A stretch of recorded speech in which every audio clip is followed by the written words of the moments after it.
ఇప్పుడు వాడికి కలిగినటువంటి మెట్లు ఏంటండి? వాడు దిగ్గున లేచి నడుచుచు స్తుతించుచు కలసి దేవాలయంలోకి వెళ్ళెను. మెట్లు మీద ఉన్నటువంటి వాడు లేచి భిక్షాటనము చేస్తున్నటువంటి వాడు లేచి ఎక్కడికి వెళ్ళాడు? వారితో కలిసి దేవాలయంలోనికి వెళ్ళాడు.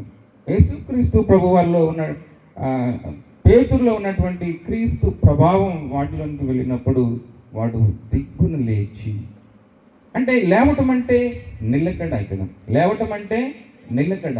ఆ నిలకడ నీలో నాలో ఉందా లేదా అనేది మనం సరిచూసుకోవాల్సినటువంటి అవసరం ఉంది.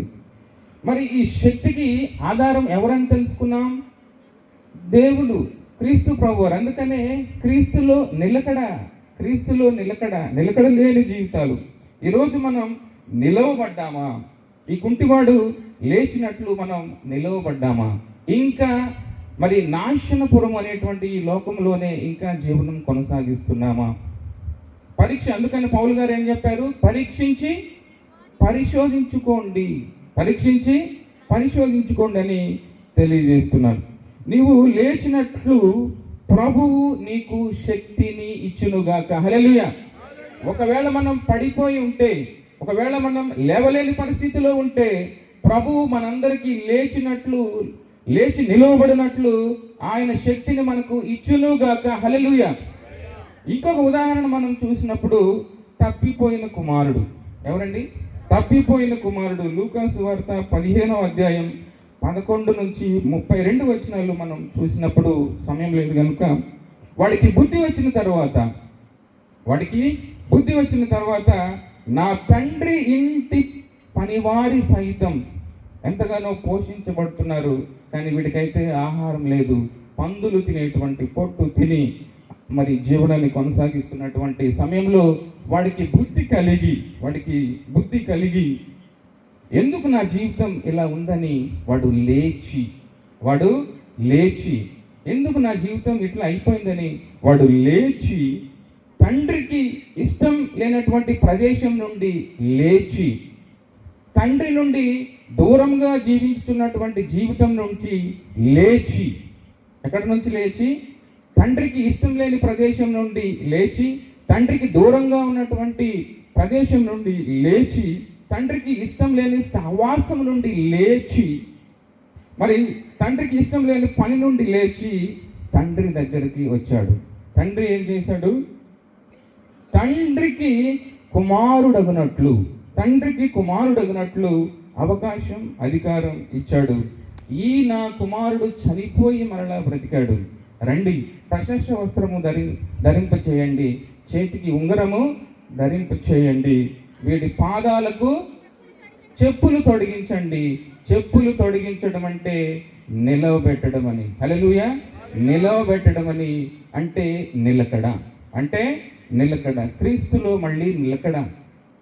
తప్పిపోయినటువంటి జీవితం నుండి, తండ్రికి దూరంగా ఉన్నటువంటి జీవితం నుండి, తండ్రికి ఇష్టం లేని సహవాసము నుండి వాడు లేచి వచ్చినప్పుడు తండ్రి ప్రశస్త వస్త్రములు ధరింపజేసి, ఉంగరమును ధరింపచేసి, వాడి పాదములకు చెప్పులు తొడిగించెను. అంటే లేచి నిలువబడి. మరి ఇక్కడ చెప్పులు తొడిగించడం అనేది నిలకడైనటువంటి జీవితాన్ని సూచిస్తుంది. మరి ఆ నిలకడైనటువంటి జీవితం, క్రీస్తులో నిలకడైనటువంటి జీవితం నీకు నాకు ఉందో లేదో మనం పరిశీలించుకోవాలన్నమాట. మరి కాళ్ళకు చెప్పులు నిలకడగా. మళ్ళీ వాడి సహవాసం ఎట్లా మారిపోయింది? తండ్రితో సహవాసం. ఎవరితో సహవాసం? తండ్రితో సహవాసం. మరి ముందు ఎక్కడున్నాడు? ఎక్కడో ఉన్నాడు దూరంగా. కానీ ఇప్పుడు తండ్రితో సహవాసం. వాడి పాదములకు చెప్పులు మరి వేయబడ్డాయి. అంటే వాడు నిలిచి, అంటే నిలకడ. ఎవరిలో నిలకడ? క్రీస్తులో నిలకడ. ఎవరిలో నిలకడ? క్రీస్తులో. మనం ఏ అంశం మీద మనం పాఠాలు నేర్చుకుంటున్నాం? క్రీస్తులో నిలకడైనటువంటి జీవితమేనా నీది నాది అనేటువంటి ప్రశ్నను మనం సంధించుకుంటూ ముందుకు వెళుతున్నాం. మరి మన జీవితాలు ఎట్లున్నాయి చూడండి. సమాధానం వలన, సువార్త వలన సమజోడిగా నిలవబడినట్లు. అందుకనే మరి పౌలు గారు ఎఫెసీయులకు రాస్తూ 6:15 చదువుదామా?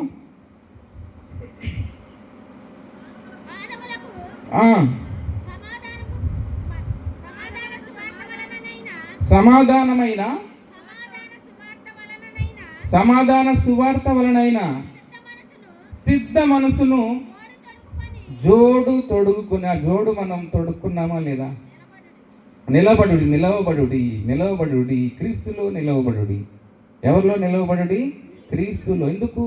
సమస్త శక్తికి ఆధారం ఆయన. సమస్త శక్తికి ఆధారం. నిన్ను నన్ను లేవదీయడానికి, పాప కూపంలో మునిగిపోయినటువంటి నిన్ను నన్ను, ఊపిలో మునిగిపోతున్నటువంటి నిన్ను నన్ను లేపడానికి సమస్త శక్తి కలిగినటువంటి దేవుడు. కాబట్టి లేచి నిలవబడి నిలకడైనటువంటి జీవితం మనం జీవిస్తున్నామా లేదా? మరి మన జీవితాలు ఎట్లున్నాయంటే రోజు రోజుకు వాతావరణం మారిపోయినట్లు మారిపోతున్నాయి. హల్లెలూయా. వాతావరణం నిన్నైతే ఎంతటి ప్రమాదకరమైనటువంటి వాతావరణం, నిన్న ఎంత ప్రమాదకరమైనటువంటి వాతావరణం, మరి ఈరోజు మధ్యాహ్నం మన జీవితాలు కూడా క్రీస్తులో లేకుండా మరి వాతావరణం మారిపోయినట్లు. కొంతసేపు వర్షం పడుతుంది, కొంతసేపు ఎండ పడుతుంది, మరి కొంతసేపు వర్షం ఎండ రెండూ పడుతుంటాయి. అంటే ఏంటి? నిలకడ లేనటువంటి జీవితాలు. హల్లెలూయా. నిలకడ లేనటువంటి జీవితాలు. మరి క్రీస్తులో నిలకడగా ఉన్నామా లేదా మనం పరిశోధించుకోవాలి. అందుకనే ఫిలిప్పీలకు రాస్తూ పౌలు గారు 1వ అధ్యాయం 23వ వచనంలో ఏం చెప్పారో చూద్దాం. ఈ రెండింటి మధ్యను నేను వెడలిపోయి క్రీస్తుతో కూడా ఉండాలని. చాలండి, నేను వెడలిపోయి క్రీస్తుతో కూడా ఉండాలని. అంటే పౌలు గారు ఇంత మాట చెప్పారంటే ఆయన క్రీస్తులో ఎంత నిలకడగా ఉన్నాడండి. నేను వెడలిపోయి క్రీస్తుతో కూడా ఉంటే ఎంత సంతోషం. ఎంత నిలకడ లేకపోతే ఆయన పౌలు గారు ఆ మాట చెప్పారు, నేను వెడలిపోయి క్రీస్తుతో కూడా ఉంటే ఎంత భాగ్యం. మరి మనం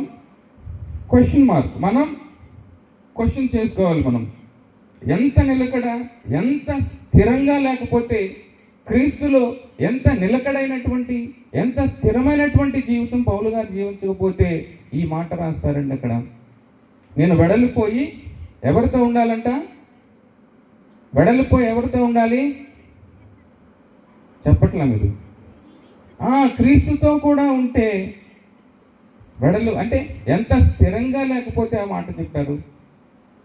మరి మనం అందుకని వీటన్నిటికీ మనం శక్తి కావాలి. ఆ శక్తి అంతా ఎక్కడుంది? క్రీస్తు ప్రభువారిలో. ఎక్కడుంది? క్రీస్తు ప్రభువారిలో ఆ శక్తి ఉంది. మనం ఎందుకు ప్రతినిత్యం బలహీనలం అవుతున్నాం? ఎందుకు ప్రతిసారి ఓడిపోతున్నాం? మనల్ని మరి ఓడిపోయిన వారిగా చేయడానికి చేయలేదు. మరి ఎందుకు ఓడిపోతున్నాం? ఎందుకు ప్రతిసారి తప్పిపోతున్నాం? ఎందుకు అస్థిరమైనటువంటి జీవితంలో ఉంటున్నాం? ఎందుకు నిలకడలేనటువంటి జీవితంలో ఉంటున్నాం? ఏదో అడ్డుగోడుగా ఉంది. ఏంటది? పాపము అడ్డుగోడుగా ఉంది. మరి నిలకడ లేకుండా ఉంటున్నాం, నిలకడగా ఉండలేకపోతున్నాం. అంటే నా జీవితాలు క్రీస్తు నుంచి దూరంగా వేరైపోయాయి. క్రీస్తు నుంచి ఎక్కడి నుంచి వేరైపోయాయి? దూరంగా వేరైపోయాయి. కాబట్టే మనం ఫలించలేకపోతున్నాం, నిలకడగా ఉండలేకపోతున్నాం. మరి క్రీస్తు నుంచి దూరంగా వెళ్ళిపోతే మనం ఫలించగలమా అంటే ఫలించలేం. ఫలిస్తామనే వాళ్ళు చేతులు ఎత్తండి. ఎవరు? ఒక అతను చేయెత్తారు. ఎవరు? క్రీస్తులోంచి దూరంగా వెళ్ళిపోతే మనం ఫలిస్తామా అంటే ఫలించలేం. వేరైనటువంటి అనుభవాలు, చేదైనటువంటి అనుభవాలు మనం ఫలించలేకుండా. మరి ఒకసారి ఇంకొక ఉదాహరణ, జక్కయ్య జీవితాన్ని మనం ఒకసారి చూద్దాం. సమయం లేదు కాబట్టి జక్కయ్య జీవితాన్ని పరిశీలించినప్పుడు మనందరికీ తెలిసిన విషయమే. జక్కయ్య ఏమనుకున్నాడండి? యేసుక్రీస్తు ప్రభువారు ఎవరో చూడాలని అనుకున్నాడు, కానీ యేసుక్రీస్తు ప్రభువారే ఆయన దగ్గరికి వచ్చారు. యేసుక్రీస్తు ప్రభువారే ఆయన దగ్గరికి వచ్చి ఆయన ఇంటికి వెళ్తున్నప్పుడు